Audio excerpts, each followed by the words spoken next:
Kemlu dalami informasi belasan WNI tewas di tahanan imigrasi Malaysia.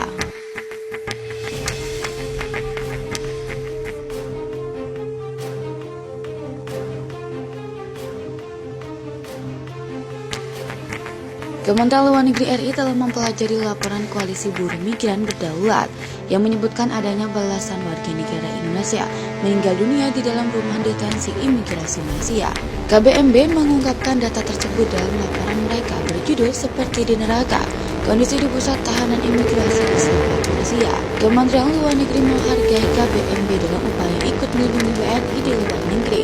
Kementerian Luar Negeri memandang serius laporan tersebut dengan segera menindaklanjutinya kepada otoritas dan pihak-pihak terkait, bunyi keterangan resmi Kemenlu RI pada Selasa 28 Juni. Selain itu, Kemlu juga menghubungi KBMB untuk mendapatkan rincian data terkait WNI atau pekerja migran Indonesia yang meninggal, serta para deportan yang mengalami penganiayaan selama berada dalam tahanan di depot tahanan imigrasi di Sabah. Direktur Pelindungan WNI dan Badan Hukum Indonesia Kemenlu RI, Judan Nugraha, menjelaskan bahwa pihaknya akan menelusuri seluruh data hasil temuan ini dan meminta penjelasan resmi dari otoritas Malaysia.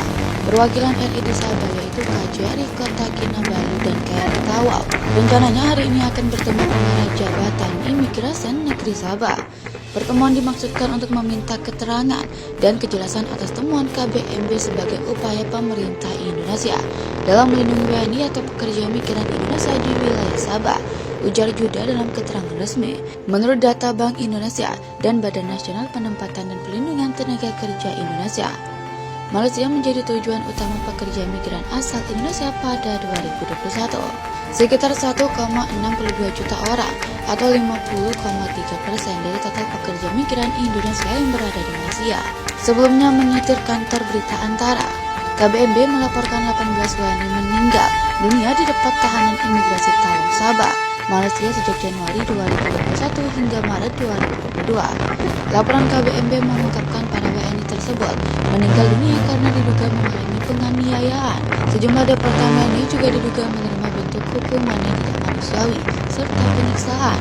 Menanggapi laporan tersebut, Koordinator Fungsi Konsuler KJRI Kota Kinabalu Yusuf Surya Negara yang berada di wilayah kerjanya yaitu di Kota Kinabalu, Papar, dan Sandakan. KJRI Kota Kinabalu mengupayakan pemulangan WNI segera setelah proses hukum dan masa hukum. KJRI Kota Kinabalu mengupayakan pemulangan WNI segera setelah proses hukum dan masa hukuman selesai, kata Yusuf seperti dikutip Antara. Menurutnya tercatat sekitar 230 WNI berada di 3 depot imigrasi yang keberadaannya akan terus dalam pantauan KJRI dan akan difasilitasi proses pemulangannya, termasuk pelaksanaan verifikasi dan pemberian dokumen perjalanan. KJRI Kota Kinabalu juga melakukan pendampingan pada setiap pemulangan yang dilakukan melalui Pelabuhan Tawau, Sabah. Berdasarkan data KJRI Kota Kinabalu, selama 2022 tercatat 1 WNI meninggal di depot imigrasi Papar.